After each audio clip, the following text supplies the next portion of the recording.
what you think about the Indian players' mentality. If a guy who doesn't have a team or an org but wants to go pro, if you were coaching an Indian player right now, what would you tell them to do from tomorrow onwards? Now that we have reviewed some games, I want to talk about what you think about the Indian players' mentality when they are playing in such high pressure situations. That one thing which we miss, we lack, which you guys don't, and that's the reason you guys are on the VCT stage and we have been trying for so long. I think overall, the play is like, it has to be a little bit smarter in a sense. And I think like one thing that people always think is like, hey, it's a shooter, like we should just try to like kill people, which I mean it is, but at the same time, like playing situations to value your life over getting multi-kills, that's like really, really big. Just jiggling for information is also really huge. It doesn't matter like if you kill the person or not. Like this is information that will allow you to kind of place the pieces around the map to actually read the opponents, right? That's one thing that I didn't really see too much, like people aren't jiggling. I didn't see any jiggles. Like if someone was peeking, they're peeking and they're peeking to kill. Yeah. So I do think like that's definitely something that could be worked on. If you lose an online tournament game, what happens after that? Do you guys sit and talk, or you watch the replay, or what's the process? I'm asking this for people who don't have an org or a coach or an analyst. What should be your next step? I think the normal steps that I think should be taken after like a game like that and you lose, you do need to talk as a team after like a loss, just briefly. I don't think it's good to go in depth because when you lose, there's a lot of emotions. So emotions are high. Maybe some people are frustrated. You should definitely like just say stuff that like you have to get out. I'm disappointed maybe in our like results, or like we shouldn't have played this like that, but it shouldn't be like a moment of like trying to be toxic towards each other. It's more of like, I need to get this out right now, because if I don't get it out, I'm gonna be really pissed off. And then like, I guess continue that discussion at a later date. So you just brief team talk about like how everyone's feeling and stuff, like expectations, and then go into like an actual talk like a different day. Now I have started Red Bull under my wings in India, where I'll be mentoring all the upcoming Valorant pros. So I want to ask from their side, if a guy who doesn't have a team or an org but wants to go pro, what should his day's schedule look like? I think it really depends on the player, but I do think, especially from like what I've seen, is just watching like, I guess like the top of the top. Like if you're watching like these international events like Masters or Champions, especially like the really, really good teams, you could be watching someone of your own role, see what they're doing, and then anytime they have a reaction to someone's action, you should be thinking, why are they doing that? And that's like something that could really, really like help for a lot of people's like decision making. And it's also like, I see the situation, oh, like why is he playing his life there? Why is he peaking in this situation? So this kind of stuff I do think is kind of like underutilized. Like most of the people just want to play the game. That's the fun part. Yeah. But unfortunately, when you are a pro, it's not just all fun. You do have to do some boring stuff to like kind of achieve greatness. And so that's what like I think would be underutilized. But it's not like you don't have to be there watching for like 3 hours a day. It could just be really passive. Like maybe you watch a match a day, or maybe there's a certain map you want to work on during like a week that you're just watching. Like, hey, this pro player plays really similar to me. But like obviously they're on the main stage, and I'm like trying to I'm like up and coming. Like how do I kind of incorporate some of their play into my own, or even like change up their play to like have my own spice onto it as a player? If you were coaching an Indian player right now, what would you tell them to do from tomorrow onwards? You can take your time, think, because I've shown you the matches now. Yeah. Let's be region specific now. Like a team? Well, it depends on what I'm seeing. Basically, like, these are the two top teams of our country. Yeah. You have seen multiple players. Yeah, two teams. So you can analyze in your head and just give me an idea about the team or a player, whatever. Like if you're coaching them tomorrow, because we want to go VCT. I mean, like one way that I would coach a player is I would first through a match, like obviously I would let them play it how they would play then naturally. And I think a player should play how they naturally feel the game and stuff. Like they shouldn't just like try to play exactly the way I imagine it. But I do think like how I would if I was a coach, right? And I was coaching a player, I would watch the match, and then any moments where I think that they messed up or they could have played it better, I would bookmark it, go back and just basically hear out why first of like this situation, or like how they played it, like why the reasoning and stuff. And then I will basically say my own reasoning of like, hey, do you think that this option would be better? And then kind of, it's a conversation, right? I don't think for coaching, like you shouldn't just like tell someone, this is wrong, this is right. I definitely think it's still like a conversation. Everyone is professional in some capacity. And also we all have opinions. So there's no like real wrong or right opinions, but it's more of like, let's try together to come to the best answer. So that's the way that I would personally coach. Give me 5 things that Indian players or teams need to improve to go to the VCT level. Playing for information more, playing their life more. I guess like trying to not take as much timings, or if you are going to do a timing, I do think it's really, really good to just pair it up with someone. For an example, like remember that play, Sage just walked up male.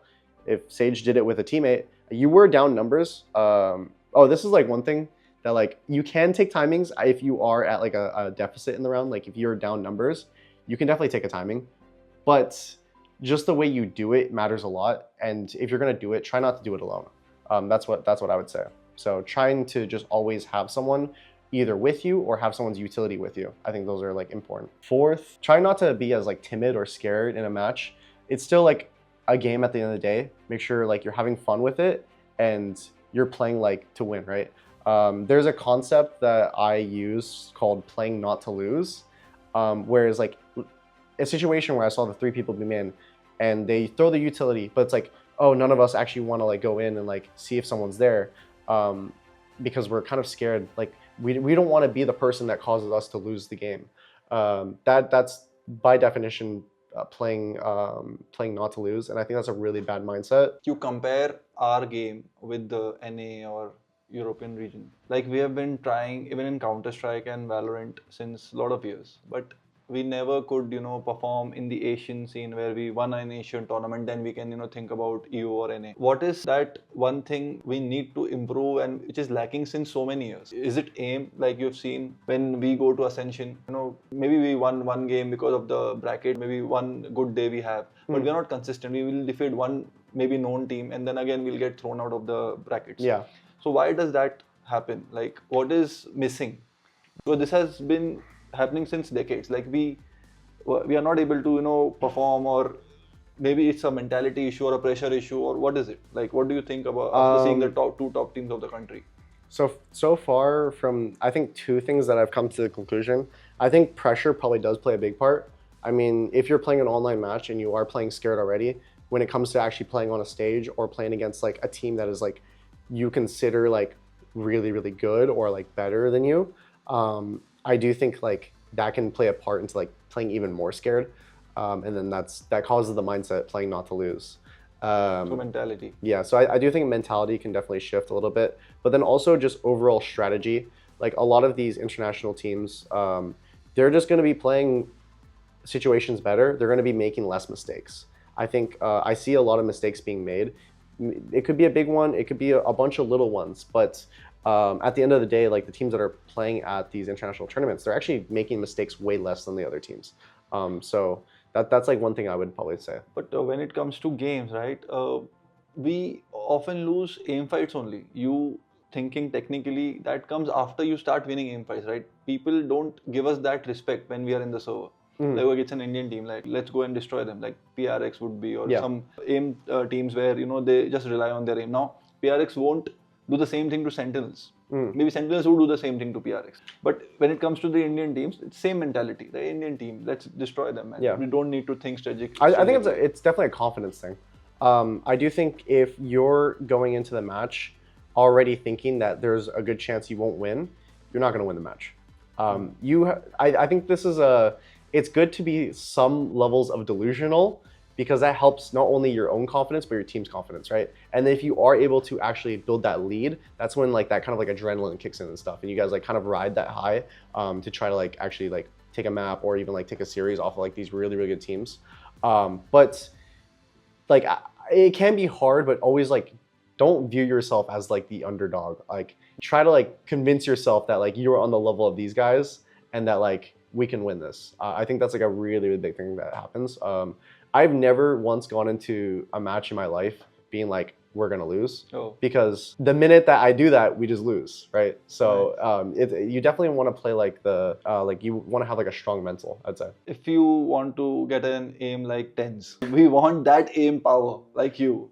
What should we do? What are the things that you do when you start practicing or start playing before you get into games, or what is your daily routine? I think Personally, for me, I just played a lot. I think playing a lot just naturally makes you better. And I did like, definitely there's like some level of aim that comes with it's like some genetics maybe, but through my life, I've played a ton of games, not only Valorant, like I've played a lot. And I think that's definitely exposed me to like being able to train my aim to the way it is now. But it's definitely, for me, when my aim is the best is when I'm just like really having fun and I'm enjoying the game for what it is.